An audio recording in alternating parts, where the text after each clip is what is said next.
Assalamualaikum. Good morning. Good morning everybody. Welcome to Jio Pakistan with Huma and Abdullah. आज है दूसरे महीने की 22वीं तारीख और साल है 2022 यानी 22/2/2022। तो जब आप लिखेंगे तो 222222 मतलब this is very rare thing.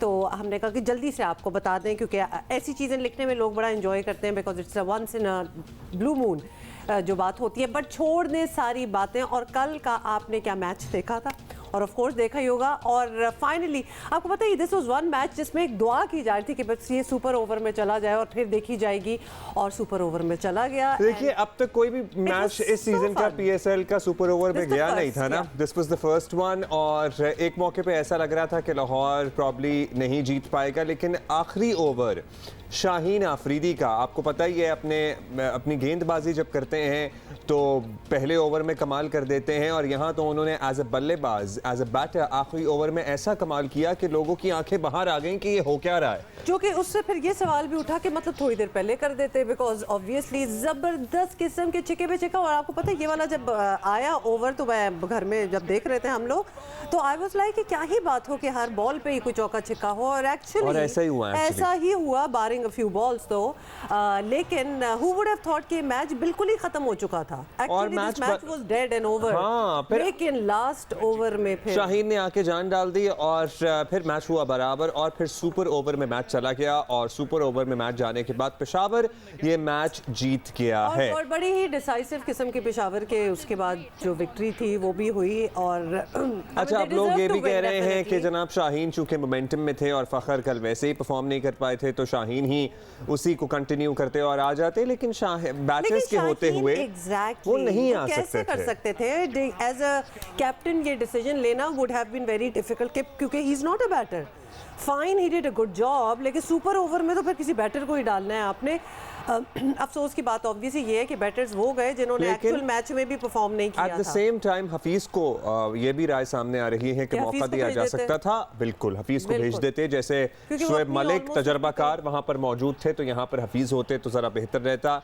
लेकिन बहरहाल पॉइंट्स पेशावर और लाहौर के दोनों के बराबर हैं, लेकिन नेट रन रेट लाहौर का सर्टनली पेशावर से बहुत बेहतर है और अब प्ले ऑफ्स में मुकाबला होगा मुल्तान सुल्तान का लाहौर से। आज छुट्टी है, आज कोई मैच नहीं होगा। कल के मैच में वैसे बहुत कुछ हुआ जहां शाहीन के आखिरी ओवर एज अ बैटर हम बात कर रहे हैं, मैच के आखिरी ओवर में उन्होंने क्या धुआंधार इनिंग खेली और बॉलर के लिटरली छक्के छुड़ा दिए।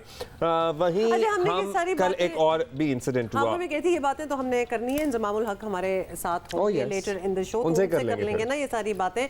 तो बट बॉटम लाइन इसकी ये है कि कल फुल कैपेसिटी पे जी स्टेडियम भरा हुआ था लाहौर में और लाहौर का ही ऑब्वियसली मैच इन लाहौर। तो लोगों का जो शोर था मतलब जो कमेंटेटर्स थे ना they had to really scream क्योंकि वो कहते थे कि हमें अपनी आवाज़ नहीं आ रही, इतना रौला था।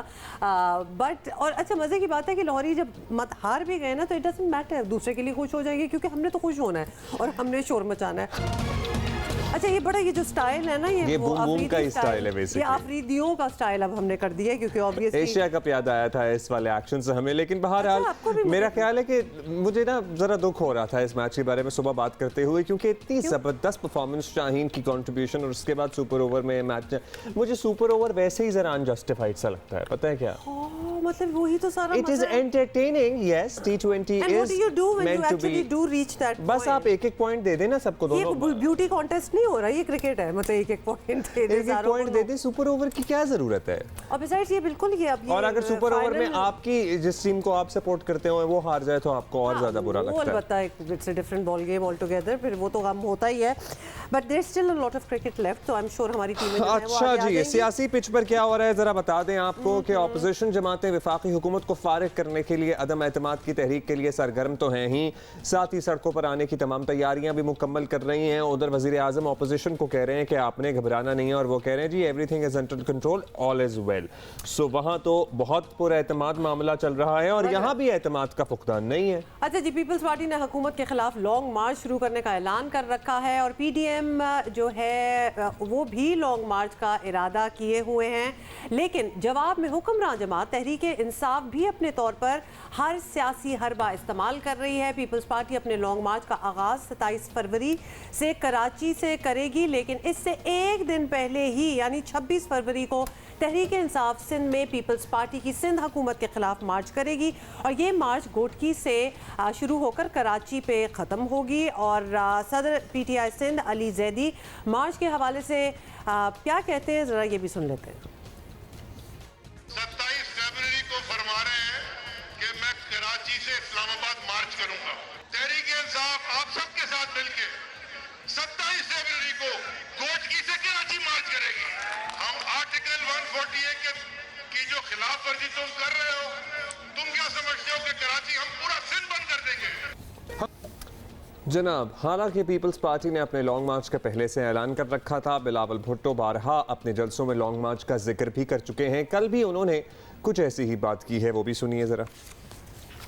हुकूमत वक्त के खिलाफ ऐलान जंग किया है। ऐलान किया कि पाकिस्तान पीपल्स पार्टी 27 फरवरी से अपना अवामी मार्च कराची से शुरू करे और हम ये मुहिम इस नालायक, नाजायज और नाअहल हुकूमत के खिलाफ चला रहे हैं। हमें अवाम को बताना चाहिए कि हुकूमतें को कैसे निकाले जाते। हम वो जमात तो नहीं है जो जाके अदलिया पे हमला करे और उनको कहे कि आप उनको निकाले। हम वो जमात भी नहीं है जो किसी दूसरे इदारे के सामने कहे भाई आप आए आप इनको निकाले। गैर जमहूरी हुकूमत सही, लेकिन उनको हटाने के लिए हम सिर्फ जमहूरी हथियार इस्तेमाल कर सकते।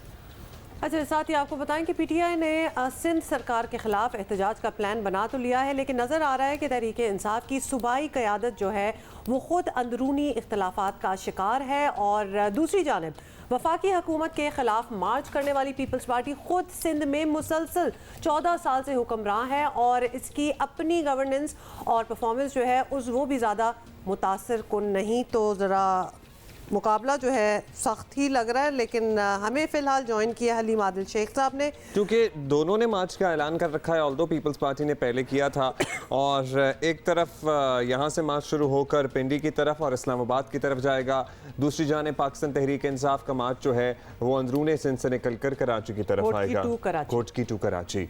सो रहनुमा PTI हलीम आदिल शेख साहब हमारे साथ मौजूद हैं, उनसे बात कर लेते हैं। कुछ ही देर में हमें पीपल्स पार्टी से शर्मिला फारूकी साहिबा भी ज्वाइन करेंगी। बहुत शुक्रिया हलीम साहब। हलीम साहब, पीपल्स पार्टी ने मार्च का ऐलान तो किया, साथ ही आपने भी PP मुखालिफ मार्च का प्लान बना लिया। अब साफ बात तो ये है कि वो आपकी हुकूमत के खिलाफ निकल रहे हैं, तो आप उनकी हुकूमत के खिलाफ निकल रहे हैं। अब अपेरेंटली दिस इज जस्ट सियासी मामला। फिर ये बात क्यों की जा रही है कि इस तरह अवाम के मसाइल का हल निकलेगा या अवाम के मसाइल का हल निकालने की कोशिश में आप लोग सड़कों पर आ रहे हैं? आपको लगता है कि in this day and age अवाम ये बात समझेंगे या मानेंगे आपकी? देखिए, ऐसा नहीं है।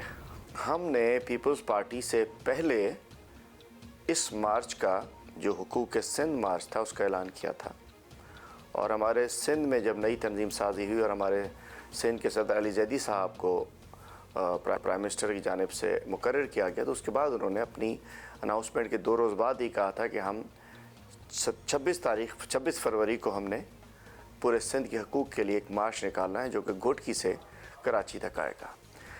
अब बात यह कि सियासी नहीं है। क्या सिंध में जिन इश्यूज़ के ऊपर, जिन हुकूक के लिए हम बाहर निकल रहे हैं, सिंध के अवाम को बताना चाह रहे हैं, क्या वो सियासी है? अगर हम कहते हैं कि सिंध में 83% लोग गंदा पानी पी रहे हैं, साफ़ पानी नहीं है, क्या ये सियासत है? क्या हम कहते हैं कि थर में बच्चे क्यों मर रहे हैं, मीज़ल्स क्यों आ गई, क्या ये सियासत है? क्या हम कहते हैं कि शहर कराची को, जो कि जिससे कि पूरा सिंध और पूरा मुल्क चलता है, इसको कचरा कुंडी बना दिया गया, गटरस्तान बना दिया गया, क्या ये सियासत है?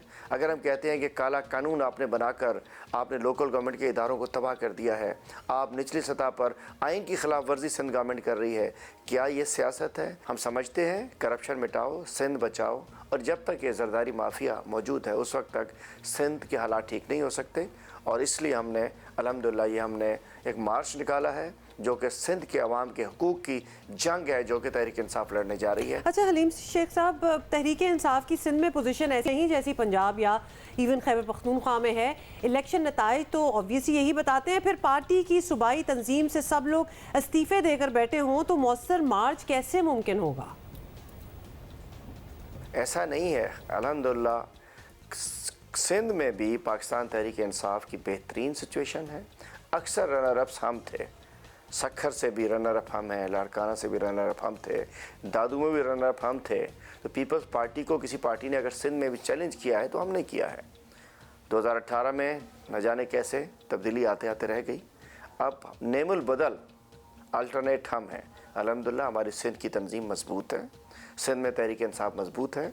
और ये जो इस्तीफ़ों का मामला, ये हमारा इंटरनल छोटा मोटा इशू है, वो टेक्निकल इशू है। ये पार्टी का आज भी, कल मैं वहाँ था, थर पार्कर में था, 2 रोज़ वहाँ रहा मैं, तो मैंने देखा कि वहाँ के जैसे पल्ली साहब हमारे साबिका रीजनल प्रेसिडेंट, इस्तीफ़ा उन्होंने दिया लेकिन वो ग्राउंड पर हैं।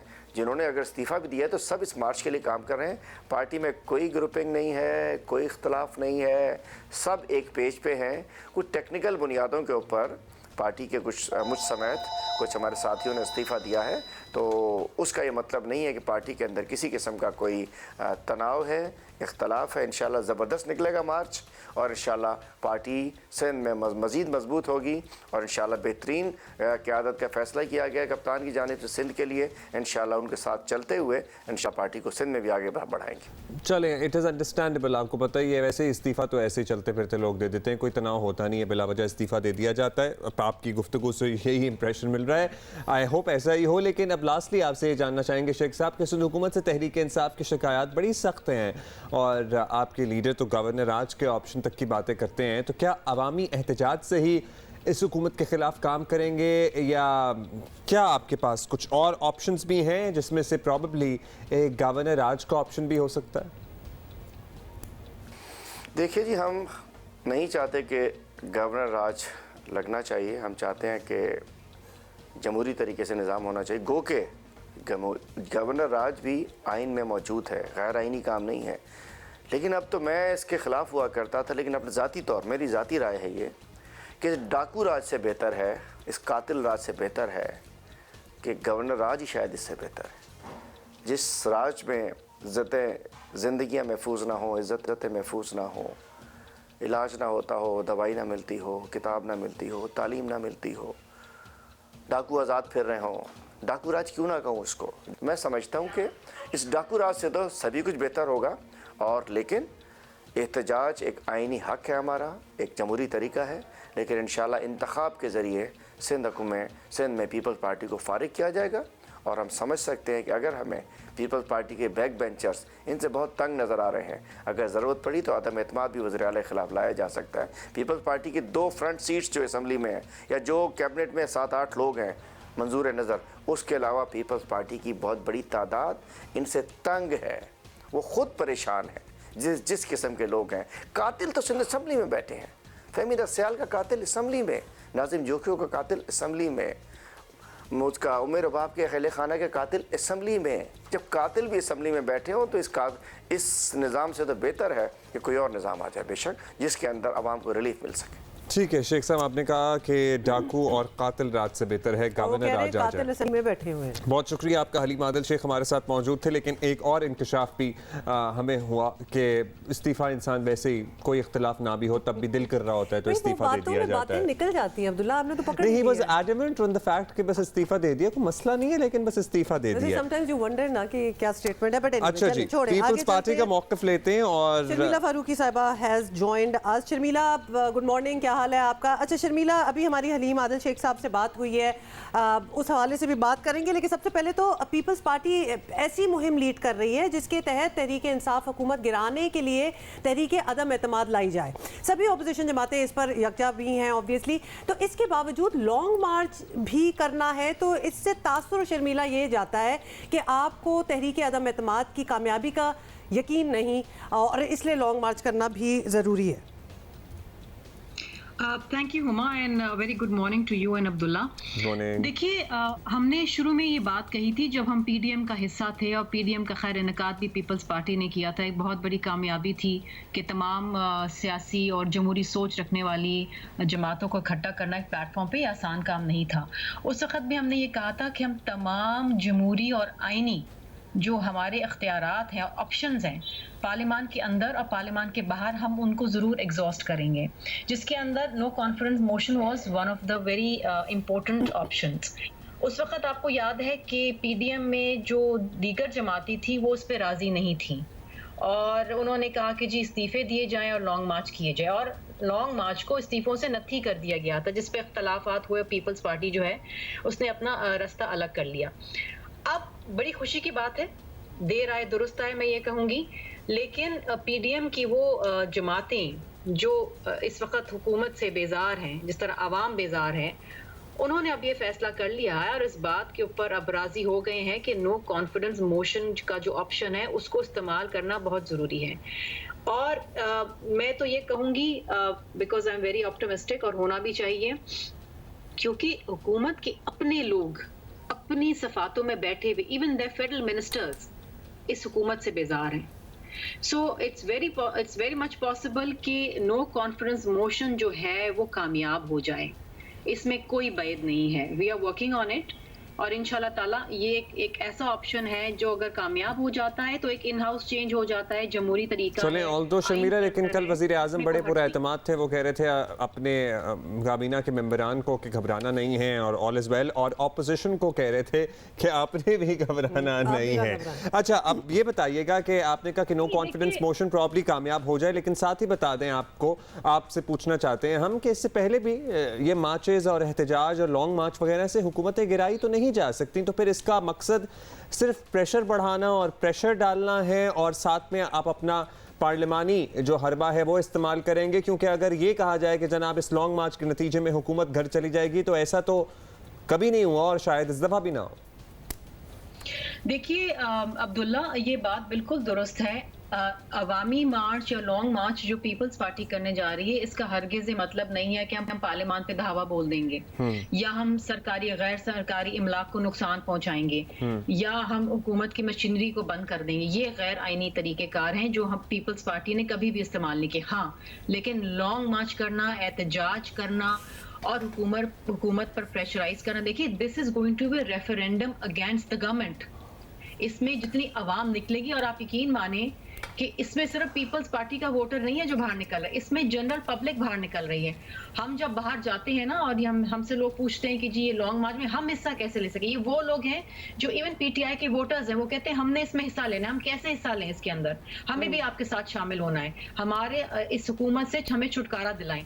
सो ये एक अवामी रेफरेंडम है इस हुकूमत, सेलेक्टेड हुकूमत के खिलाफ।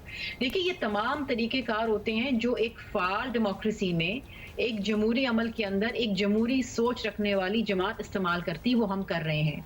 और आप देखिएगा जब कराची से लेके इस्लामाबाद तक जब ये काफिला जाएगा तो उसमें लाखों की तादाद के अंदर लोग होंगे। मैं लाखों इसलिए कह रही हूँ कि हजारों से बात बढ़ चुकी है। अच्छा शर्मिला, काफिलों की बात हो रही है तो आपको पता ही है कि पीपल्स पार्टी के लॉन्ग मार्च के मुकाबले में तहरीक इंसाफ ने भी जो है वो पीपी के खिलाफ मार्च का ऐलान कर दिया है, वो लोग कराची की तरफ आएंगे। तो आपकी हुकूमत का जी तो आपकी सवाल ये है शर्मिला कि जी आपकी हुकूमत का जो एहतजाजी जलसों को डील करने का जो तरीका है वो जरा डील करने का तरीका कह रही है अच्छा नहीं है, तो आप लोग उन्हें आने देंगे या रुकावट वगैरह डालेंगे कोई? बिल्कुल भी नहीं, बिल्कुल भी नहीं।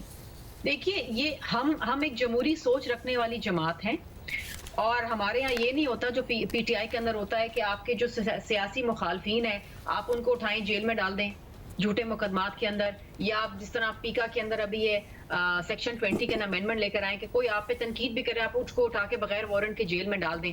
हम ऐसी सोच नहीं रखते, हम तनकीद भी बर्दाश्त करते हैं, हम इस्लाह भी करते हैं, और हम कहते हैं अपना जमहूरी अमल जो है बिल्कुल इस्तेमाल करें। हाँ, अगर आपने कहीं कानून अपने हाथ में लिया और सरकारी या गैर सरकारी इमलाक को नुकसान पहुंचाने की कोशिश करी तो कानून हरकत में आएगा। लेकिन मैं आपको एक बात बताऊं, मेरी तो इनसे दरखास्त है कि पता नहीं है क्यों समझते हैं कि ये इस वक्त जो है ये ऑपोजिशन के अंदर बैठे हैं। भाई आप हुकूमत के अंदर बैठे हैं, आपकी फेडरल गवर्नमेंट है, आप वफाक में हैं, आप बादशाह हैं इस वक्त, आप लोगों के मसाइल हल करें। पीपल्स पार्टी अवामी मार्च क्यों कर रही है? बिजली महंगी, गैस महंगी, पेट्रोल महंगा, अद्वियात महंगी, खाने पीने की अशिया। पाकिस्तान के अंदर 70 सालों में इतनी इन्फ्लेशन नहीं हुई जितनी इस दौर के अंदर हुई है। आप वही एनर्जी, वही पैसा और वही जो आपकी जद्दोजहद है वो आप लोगों के मसाइल हल करने और वो काउंटर आर्ग्यूमेंट देते हैं कि आप सिंध में 1 दहाई से जायद से ऑलमोस्ट बरसर इक़्तिदार हैं। अच्छा शर्मिला, अभी हमें एक छोटी सी ब्रेक लेनी है, लेकिन ब्रेक पे जाने से पहले हम आपको बता दें कि हमने किस मौजू पर वापस आके आपसे बात करनी है। गुज़श्ता 45 दिन का अगर रिकॉर्ड देखें ना, उर्दू न्यूज़ की रिपोर्ट के मुताबिक 11,000 वारदातें हुई हैं कराची शहर में स्ट्रीट क्राइम और स्नैचिंग की। 13 अफराद की जान चली गई है, तो ये बात 80 अफराद करेंगे। जख्मी। आपको पता ही है कराची में स्ट्रीट क्राइम की क्या सूरत हाल है, और ऑलमोस्ट 45 डेज में 11,000 वारदातें रिपोर्ट हुई हैं एक न्यूज़ एजेंसी के मुताबिक, जिसमें 13 अफराद की जान गई है, 80 से ज़ायद जख्मी हुए हैं। अब ये मार्च हो रहे हैं और इतनी पॉलिटिकल एक्टिविटी हो रही है, तो सवाल तो ये बनता है कि सारी पुलिस तो इधर लगी होगी, तो शहरियों के जान माल की हिफाजत कौन करेगा? शर्मिला फारूकी हमारे साथ हैं। Thank you so much for waiting for us Sharmila. और सवाल भी यही है कि हमें थोड़ी सी टेंशन ये है कि अमन व अमान की सूरत हाल अगर शहर में आप देखें, स्ट्रीट क्राइम्स का एक और लेवल हुआ है। अभी परसों की बात है जो कुरंगी एक्सप्रेस वे पे 100 गाड़ियों को लूटा गया। तो अब इतने मार्चेस, इतनी चीज़ों में वैसे ही हमारी पुलिस की तादाद और कैपेसिटी इतनी ज़्यादा नहीं है, तो वो तो डाइवर्ट हो जाएगी उनकी अटेंशन। और शहर में आप ज़रा हाल देखें। हुमा, अनफॉर्चुनेटली ये पिछले कई दिनों से ये मामलात ऐसे रहे हैं, there is no denying the fact. लेकिन इसका मतलब ये हरगिज़ नहीं है कि हुकूमत हाथ पे हाथ रख के बैठी हुई है। एक तो हमने जो काम शुरू किया है वो ई टैगिंग ऑफ क्रिमिनल्स शुरू किया है कि जो सस्पेक्टेड क्रिमिनल्स हैं, जिनके हमें ये शक है या इनका पास्ट क्रिमिनल रिकॉर्ड रहा है, उसको हम ई टैगिंग करने जा रहे हैं। दूसरा, एक और जो इन्वेस्टिगेशन के बाद इंकशाफ हुआ है कि कुछ ऐसे ग्रुप्स हैं जो जेल से ऑपरेट कर रहे हैं, तो जेल के अंदर भी जो है वो ऑपरेशन किया जा रहा है। दूसरी चीज़ ये है कि चीफ मिनिस्टर ने इस वक्त तमाम SHOs को 15 दिन का टाइम दिया है, 15 डेज, आइदर यू परफॉर्म और यू गो होम। सो अपने अपने इलाकों में ऐसे तो जाहिर बात है चीफ मिनिस्टर या पार्लियामेंटेरियन तो हर गली मोहल्लों में खड़े नहीं रहेंगे क्रिमिनल्स को पकड़ने के लिए, ये SHOs का काम है। सो SHOs have been given a deadline of 15 days. Show your performance or go home. So I think this is going to be very important क्योंकि हर SHO अपने एरिया में जानता है कौन सस्पेक्टेड क्रिमिनल है, कौन नहीं है, क्या नहीं है। इसके अलावा जो इशू आ रहा था वो ड्रग एडिक्ट्स का आ रहा था कि शहर के अंदर कुछ ऐसे इलाके हैं जहां ड्रग एडिक्ट्स है और उनसे भी वारदातें करते हैं। उनका ये किया जा रहा है कि उनको हमने एक रिहैबिलिटेशन सेंटर के अंदर शिफ्ट करना है ताकि उनकी रिहैब हो जाए। तो इस किस्म के इकदाम हैं जो उठाए जा रहे हैं। तो इंशाल्लाह in the next 1 month you will see बड़ा एक वाज़ेह डिफरेंस आपको नजर आएगा। अब Sharmila, we get a lot of feedback from the public. जी, we get a lot of feedback from the public और actual depression because of the street crimes हो चुकी है। डिप्रेशन, खवातीन जो हैं वो लिटरली घर से बाहर क्या ATM तक नहीं जा सकती। We know so many, personally we know so many cases। अब सिर्फ ये कह देना कि ये हमने ई टैगिंग होनी है या फिर रिहेबिलिटेशन होनी है, ऐसे वादे तो शर्मिला पहले भी हो चुके हैं और हम we have been seeing things going from bad to verse.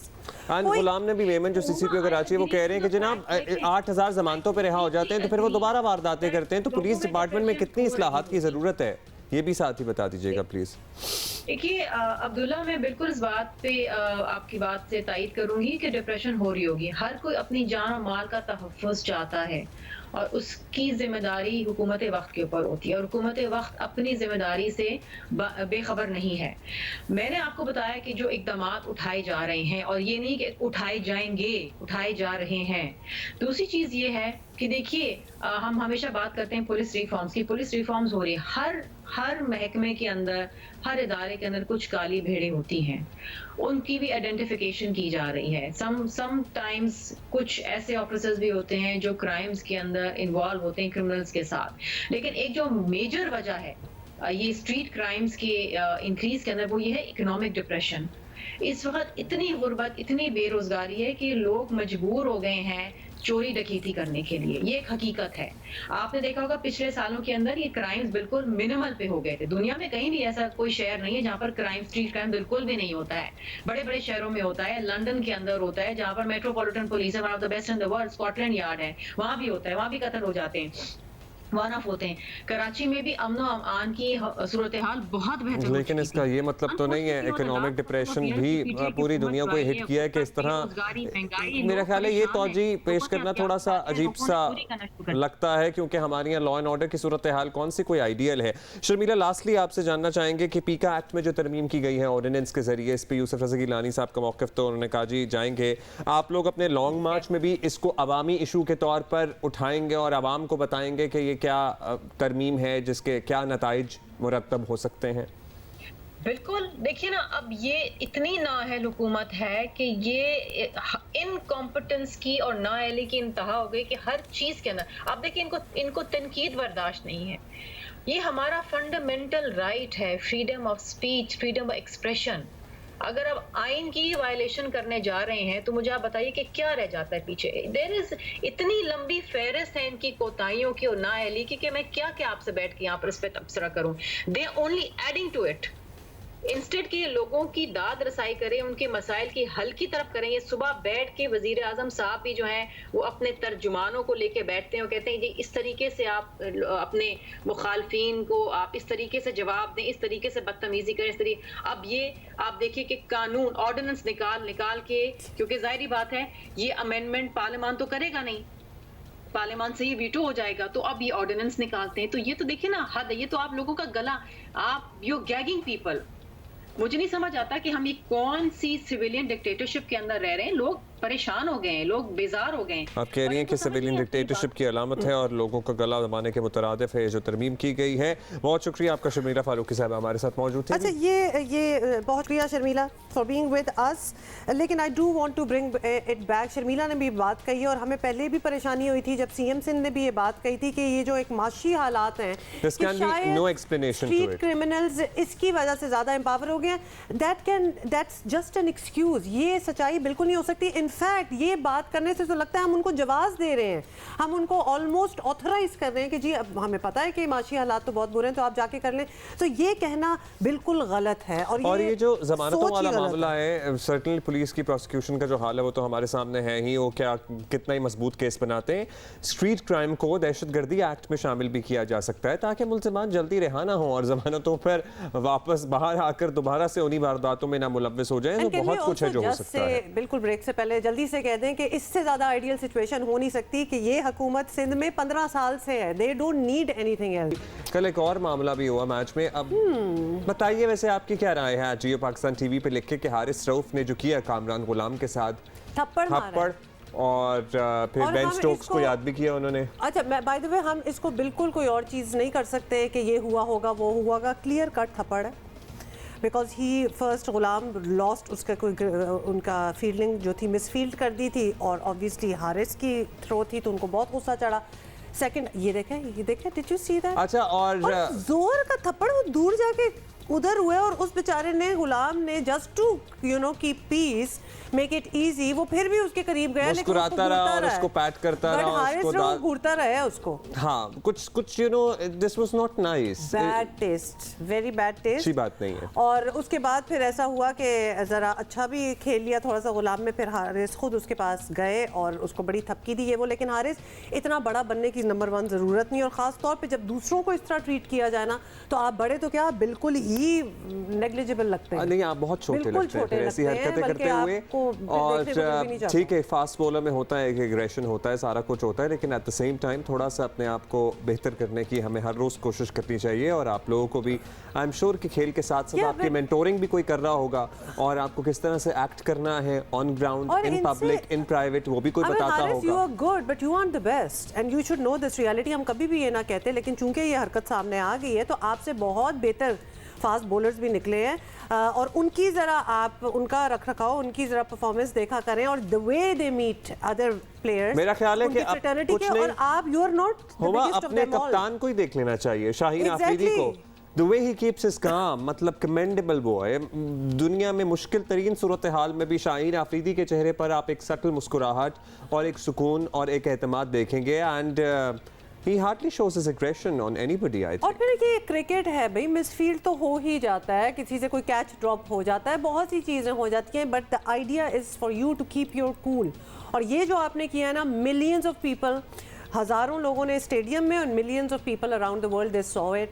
और आप जितने भी जो भी बहाने डाल रहे हैं या कवर शॉट चलें, I think you still young, you are learning. अगर आपको एहसास हो गया अपनी गलती का तो कोई बात नहीं, अब बस ही करना चाहिए हम लोगों को भी और आगे बढ़ना चाहिए, लेकिन आपको होपफुली एहसास हो अपनी गलती का और आप इससे सीखें कुछ। और जब मैं काम और सुकून की बात करता हूं तो मोहम्मद रिजवान के चेहरे पर भी जो सुकून होता है, मतलब उनकी team the number 1 performing team. Cricket is supposedly a gentleman's game, तो प्लीज उसको जेंटलमैन्स गेम ही रखें। अच्छा जी, बताना आपको ये है कि ऑस्ट्रेलिया के खिलाफ सीरीज की तैयारी जारी है और 27 को जब फाइनल होगा अपेरेंटली उसी दिन ऑस्ट्रेलिया का जो स्क्वाड है वो पहुंचेगा पाकिस्तान। खैर, टेस्ट स्क्वाड का तरबियती कैंप भी कराची में शुरू हो चुका है और बैटर्स को विकेट पर रुककर बड़ी इनिंग खेलने का हदफ दिया जा रहा है। अच्छा, साथ ही आपको बता दें कि पहला टेस्ट जो है ना वो 4 मार्च को होगा and this will be in Rawalpindi.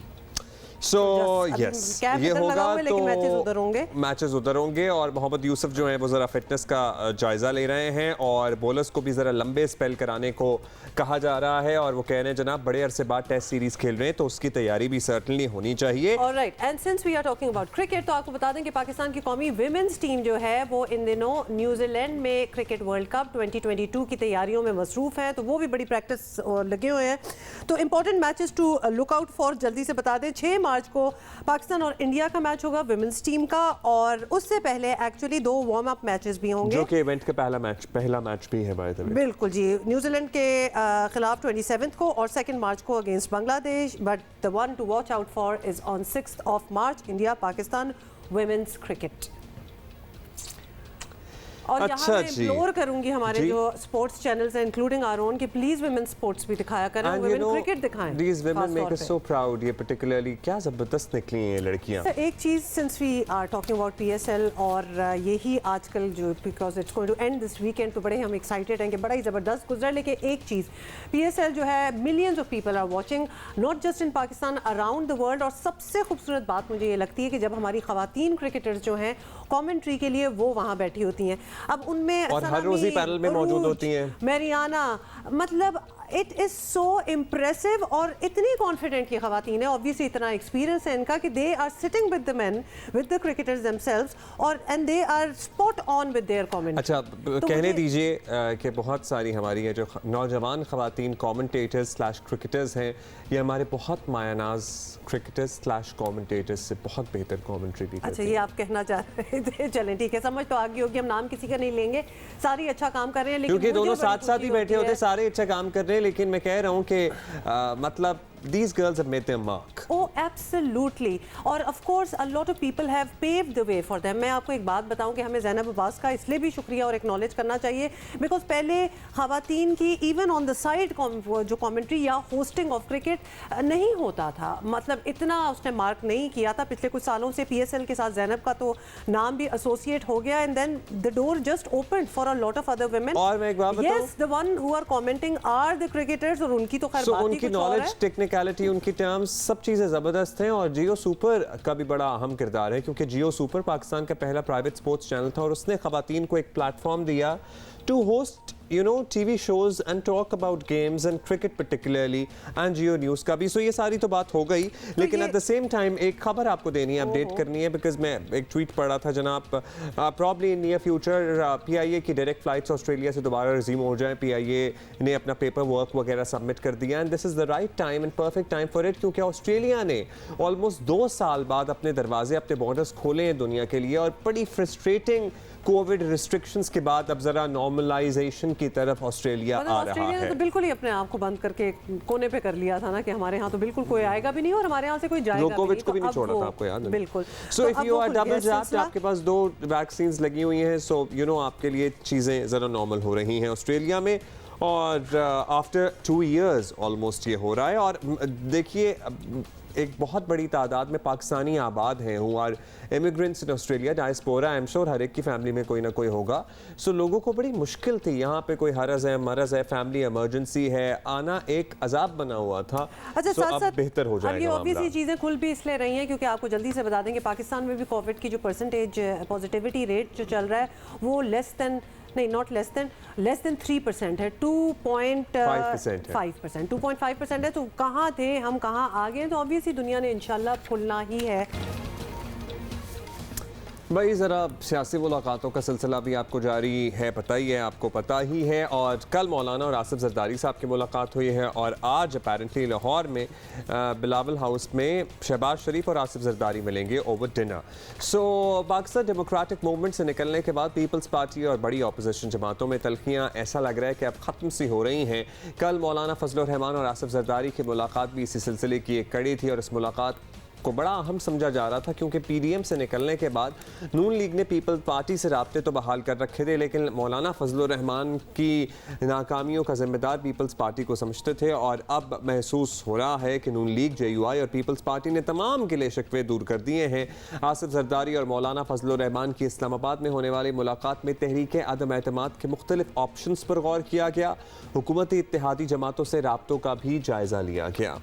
दोनों रहनुमाओं ने डिनर भी साथ किया, पीडीएम के लॉन्ग मार्च पर भी बातचीत हुई और दोनों रहनुमाओं ने मुलाकात के बाद मीडिया के सामने आने से परहेज किया।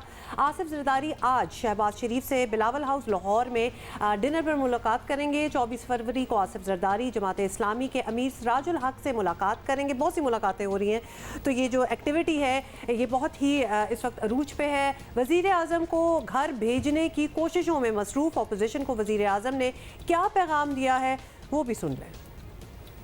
अपने ज़माने में सबसे मुश्किल टीम वेस्ट इंडीज़ के खिलाफ खेलने जाते थे तो उधर मुझे अपनी टीम को कहना पड़ता था घबराना ना। गवर्नमेंट में आया तो सबसे पहले मुझे अपनी कैबिनेट को कहना पड़ता था कि घबराना ना, और आज मैं ऑपोजिशन को कहता हूँ घबराना ना। ये तो आपने सुन लिया, वैसे पहली दफ़ा तो नहीं सुना होगा, लेकिन घबराना, अवाम घबराएं या ना घबराएं ये तो फैसला आवाम को ही करना है, लेकिन अपोजिशन को कह दिया कि वज़ीर आज़म ने कि आप ना घबराएं। ये मौका पहला नहीं है बाय द वे कि अपोजिशन मुत्तहिद हो रही है, इससे पहले भी ये बेइंतहा कोशिशें कर चुके हैं और हुकूमत गिराने के बजाय खुद इख्तलाफात का शिकार होकर ही बिखर गए थे। अब अपेरेंटली चीज़ों पर जब वज़ीर आज़म ऑब्वियसली कुछ पॉइंट्स मारते हैं या कुछ टॉन्ट्स या स्टेटमेंट्स देते हैं तो बनता भी है, क्योंकि ये कौन से बड़े यूनाइटेड रहे हैं इन द पास्ट। सही, और पहले भी बहुत दफ़ा, वैसे PSL के सीजन 7 है ना, तो ये भी इनका कौन सा सीजन होगा ये सारी इस कोशिश का 27। लेकिन अभी हाफिज़ अब्दुल्ला साहब ने हमें ज्वाइन किया है। बड़ी अहम मुलाकात हुई है जरदारी साहब की मौलाना साहब से कल। अब आगे का क्या प्लान है, जो डिफरेंसेस थे क्या ख़त्म हो गए, इस पर बात कर लेते हैं। हाफिज़ साहब शुक्रिया वक्त देने का। हाफिज़ साहब, अब PDM से जाने के बाद पीपल्स पार्टी PDM वालों के दरमियान आपको पता ही है तलखियाँ कहीं की कहीं जा पहुँची थी, एक दूसरे पर सख्त इल्ज़ामात भी थे। अब मौलाना साहब जरदारी साहब मिल लिए हैं तो क्या समझ लें कि माजी की बात माजी में दफन हो गई या जब मूड होगा फिर निकाल लेंगे? आपको मालूम है कि सियासत में कोई हर्फ आखिर नहीं है। कोई ऐसा नुक्ता ज़रूर आता है कि वही पार्टियां जो एक ज़माने में एक दूसरे के ख़िलाफ़ इख्तिलाफ राय रखते हैं, कोई लड़ाई तो नहीं है पीपल्स पार्टी और PDM के दरमियान, खुदा न खास्ता न कोई तसादुम न कोई टकराव, इख्तिलाफ राय थी। 8 जमातें एक तरफ, पीपल्स पार्टी दूसरी तरफ, वो PDM से अलग हो गई। आज एक बार फिर एक नौबत आ गई जो 26 नुकात का एलामिया जब पीपल्स पार्टी PDM में थी उसमें अगर इस्तीफ़ों का ऑप्शन था तो वहाँ तारीख़ अदम इत्तेमाद का ऑप्शन भी है। आज वक्त का तकाजा यही है कि हम तारीख़ अदम इत्तेमाद के नुक्ते पर मुत्तफ़िक हो के हम आगे बढ़े। पीपल्स पार्टी आके उसी पर हमारे साथ मुत्तफ़िक हो गई और PDM की फैसले को उन्होंने सपोर्ट किया। तारीख़ अदम इत्तेमाद के सिलसिले में कि हम मौजूदा हुकूमत को किस तरह रुखसत करें और इस नहुसत से और इस अजाब से और इस बीमारी से कौम को और मुल्क को कैसे निजात दिलाए जो PTI की शक्ल में और इमरान खान की शक्ल में मुल्क पर मुसल्लत है। तो उसी सिलसिले में जनाब आसिफ अली जरदारी साहब मौलाना साहब से मिलने आए हैं कि तारीख़ अदम इत्तेमाद को हम कैसे कामयाब कर सकते हैं। तो लिहाजा सियासतदानों के दरमियान कभी कभार इख्तिलाफ राय भी हो सकता है, कभी कभार रास्ते भी जुदा हो सकते हैं, लेकिन फिर इकट्ठे भी हो सकते हैं। रास्ते अगर पीपल्स पार्टी ने जुदा की थी, लेकिन हदफ वही था जो PDM का एलामिया था। चलिए हाफिज़ साहब, तो फिर जब ऑपोजिशन का इस पर इत्तेफाक हो ही गया है कि मिलकर तहरीक अदम एतमाद लाएंगे, इतना ताउन हो ही रहा है, तो लॉन्ग मार्च अलग अलग क्यों कर रहे हैं, वो भी साथ कर लें। पीपल्स पार्टी के साथ आप भी शरीक हो जाएं, एजेंडा तो ऑब्वियसली एक ही है, तो ये ऑप्शन नहीं आप लोगों ने डिस्कस किया?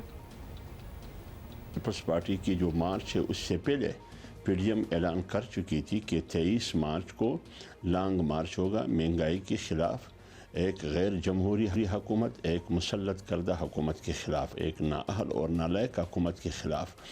तो जब 30 मार्च के लिए पीडीएम ने ऐलान किया तो होना ये चाहिए था कि पीपल्स पार्टी 8 जमातों को फॉलो करते हुए, क्योंकि जमहूरियत का तकाजा ये है कि फ़र्द ताबे होता है अक्सरियत का, तो जब 8 जमातों का फ़ैसला आया तो पीपल्स पार्टी को 8 जमातों की ताबेदारी करनी चाहिए थी। लेकिन ठीक है, उनका अपना फ़ैसला है, उन्होंने जमहूरियत है, हर पार्टी को आज़ादी है अपने फ़ैसलों में, उन्होंने अपना फ़ैसला करके 27 फरवरी को उन्होंने हुकूमत के ख़िलाफ़ लॉन्ग मार्च का ऐलान किया। लिहाजा उन्होंने लॉन्ग मार्च का ऐलान किया, हमें कोई एतराज़ नहीं है, लेकिन हदफ दोनों का एक ही है कि मुल्क में एक अज़ाब, एक सेलेक्टेड हुकूमत है जो कौम के लिए भी एक मुहलिक बीमारी की शक्ल इख्तियार कर चुकी है और मुल्क के लिए भी। इससे निजात दिलाना यह कौम की भी मफाद में है और मुल्क की भी मफाद में। बेशक पीपल्स पार्टी 27 फरवरी को लॉन्ग मार्च करे और पीडीएम 23 मार्च को लॉन्ग मार्च करेगी महंगाई के ख़िलाफ़। अब इत्तेफाक हो सकता है, नहीं हो सकता है, ये पीपल्स पार्टी पे मुनहसर है। अच्छा चलिए, मार्चेस वगैरह तो होते रहेंगे, ऑपोजिशन की सब जमात जगह पर बैठ भी जाएं, बड़े बड़े दावे भी कर लें मौलाना साहब, लेकिन अपेरेंटली हुकूमत ना किसी परेशानी का इजहार कर रही है और परेशानी है भी नहीं उन्हें, क्योंकि नंबर्स उनके साथ हैं। फिर आप लोग तहरीक अदम एतमाद की तारीख भी नहीं बता रहे हैं, तो आवाम को कुछ ऐसा ही बता दें कि उन्हें ये चांस तो नज़र आए कि आपकी कामयाबी का भी कोई सीन है। देखिए, जब पीडीएम ने ऐलान किया है तहरीक अदम एतमाद का और पीपल्स पार्टी ने उसको सपोर्ट करने का ऐलान किया है, उस दिन से लेकर आज तक इमरान खान से लेकर उनकी दर्जनों तर्जमानों तक उनके वफाकी वज़रा सारों की चीखें निकल रही है, हवास बाख्ता हो चुके हैं। मैं एक आइनी हथियार इस्तेमाल कर रहा हूँ, तहरीक अदम एतमाद, ये मेरा आइनी और जमहूरी हक़ है, तो फिर आपको गुस्सा किस बात पर आ रही है? तो इस गुस्से से आपको पता चलता है कि तीर निशाने पर लगा है। और जहाँ तक हमारे दावे हैं कि आप डेट क्यों नहीं देते हैं, तहरीक अदम एतमाद कब पेश करेंगे? देखिए, तहरीक अदम एतमाद हम पेश करेंगे, डेट कब होगा? कुछ चीज़ें ऐसी है जो हमने अपने पास रखे, कुछ पत्ते, जब वक्त आएगा हम उसको आश्कार करेंगे, उनके सामने आएगा। चलिए जी, शुक्रिया हाफिज़ अब्दुल्ला साहब। लेट्स सी क्या होता है आने वाले दिनों में। आज भी बड़ी हम मुलाकात है जरदारी साहब की, शहबाज शरीफ साहब से। सो अभी डिनर है, डिनर जिसमें आप तो सिर्फ मेन्यू में इंटरेस्टेड होती हैं। 100%, मतलब मैं तो ऑलमोस्ट, मेरा दिल चाह रहा था हाफिज साहब से भी पूछ लूं कि डिनर में क्या होगा। अच्छा जी, अच्छा, ये जो मार्च वगैरह साथ नहीं करते ना, हम बहुत लोगों से सवाल पूछते हैं और मुझे हमेशा ऐसे लगता है it's all about not stealing somebody's thunder. ये एक टर्म होता है कि जी हम करेंगे और हम चाहते हैं कि जी हम सारों की नजरें हम पे ही आप सोचिए कि तो हम मिलके नहीं करेंगे। जेयूआई के कारकुनान और पीपल्स पार्टी के कारकुनान मिक्स हुए तो क्या होगा? It's a weird combination, अजीब सा। Weird things have happened.